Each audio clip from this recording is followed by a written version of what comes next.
Member Sri Alok Kesuman. धन्यवाद सभापति महोदय।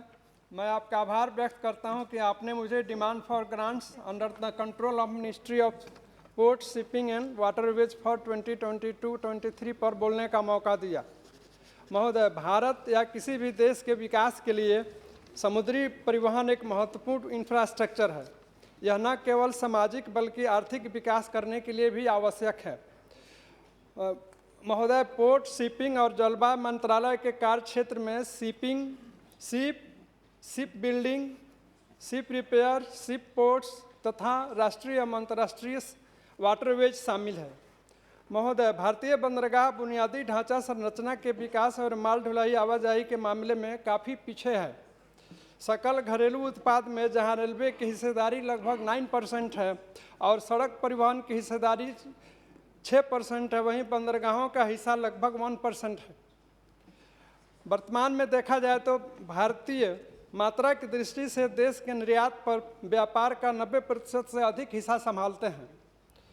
इसलिए इन सब बातों को ध्यान में रखते हुए बंदरगाहों के बुनियादी ढांचे को विकसित करने के लिए सरकार ने वर्ष 2017 में सागरमाला परियोजना की शुरुआत की। सागरमाला परियोजना देश की 7500 किलोमीटर लंबी समुद्री तट रेखा के आसपास बंदरगाहों के इर्द गिर्द प्रत्यक्ष या अप्रत्यक्ष विकास को बढ़ावा देता है। साथ साथ 14,500 किलोमीटर जलमार्ग के ट्रेड रूट को भी सभी कठिनाइयों को दूर करने में अहम रोल निभाता है। माननीय महोदय, सागरमाला प्रोग्राम के 500 प्रोजेक्ट को पूरा करने का लक्ष्य रखा गया था, जिसमें से 143 प्रोजेक्ट पूरा हो चुका है और 190 प्रोजेक्ट्स का काम प्रोग्रेस में है तथा 167 प्रोजेक्ट्स को वर्ष 2035 तक पूरा करने का लक्ष्य है। अतः महोदय, demand for grants for ministry of port and shipping and waterways का अनुमोदन इस सदन से आवश्यक है।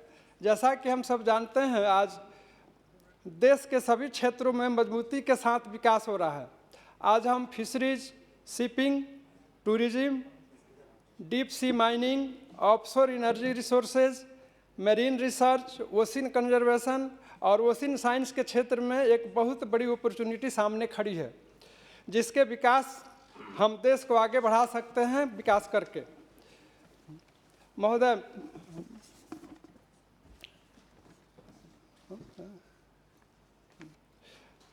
आदरणीय माननीय प्रधानमंत्री श्री नरेंद्र मोदी जी ने देश में मैरी टाइम इंडिया विजन 2030 के शुभारंभ की है, जिसमें अगले दशक में मैरी टाइम सेक्टर द्वारा प्राप्त किए जाने वाले लक्ष्यों के साथ साथ प्रत्येक हितधारक से संबंधित रणनीतियां शामिल है।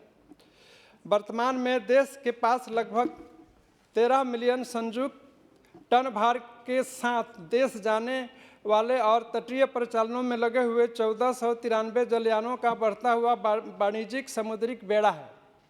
देश का विदेशी व्यापार मात्रा के संबंध में लगभग 95% समुद्री परिवहन के माध्यम से वहन किया जाता है और इस सामान का लगभग 92% विदेशी ध्वज वाले जलयानों द्वारा वहन किया जाता है। व्यापार और विकास पर यूनाइटेड नेशंस कॉन्फ्रेंस द्वारा समुद्री परिवहन 2021 की समीक्षा के अनुसार डेड वेट टनेज यानी जहाज जितना वजन ढो सकता है समुद्र में भारत का स्थान विश्व में 19वां है और हम विश्व डेड वेट टनेज के लगभग 1.25% के हिस्सेदार हैं। इस वर्तमान में डिमांड फॉर ग्रांट्स के इन पहलुओं पर भी ध्यान देना आवश्यक है। महोदय, भारतीय पोत निर्माण उद्योग को बढ़ावा देने के लिए और अंतर्राष्ट्रीय बाजार में प्रतिस्पर्धा के लिए सरकार ने कई बड़े बड़े कदम उठाए हैं। सरकार ने 10 वर्षों के लिए 2016 से 2026 के बीच भारतीय शिपयार्डों को पोत निर्माण वित्तीय सहायता नीति का अनुमोदन की है।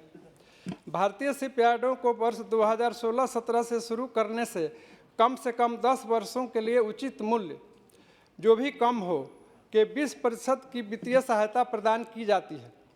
वित्तीय सहायता की यह दर प्रत्येक 3 वर्षों में 3% तक घटाई जाएगी। इसके लिए सरकार ने 4,000 करोड़ रुपये का बजट अनुमोदित किया है।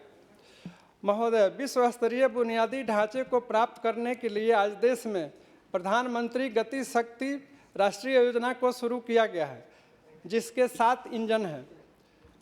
वह है सड़क, रेल, हवाई अड्डे, पतन, सार्वजनिक परिवहन, जल मार्ग और लॉजिस्टिक के जरिए देश के विकास की ओर बढ़ना है।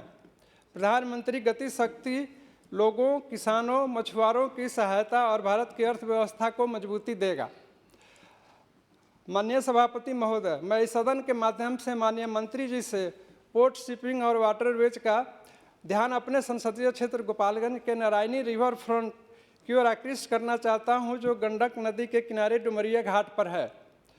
अगर सरकार नारायणी रिवर फ्रंट गोपालगंज के इंफ्रास्ट्रक्चर को बढ़ावा देती है तो यह एक महत्वपूर्ण पर्यटक स्थल बन सकता है। अध्यक्ष माननीय महोदय, मैं माननीय मंत्री जी से यह भी आग्रह करता हूं कि बिहार की पटना में मां गंगा से संबंधित सभी लंबित परियोजनाओं को टाइम बाउंड मैनर में पूरा किया जाए। मैं इन्हीं आग्रह के साथ मैं डिमांड फॉर ग्रांट्स का सपोर्ट करता हूं और अपनी बात समाप्त करता हूं महोदय। धन्यवाद।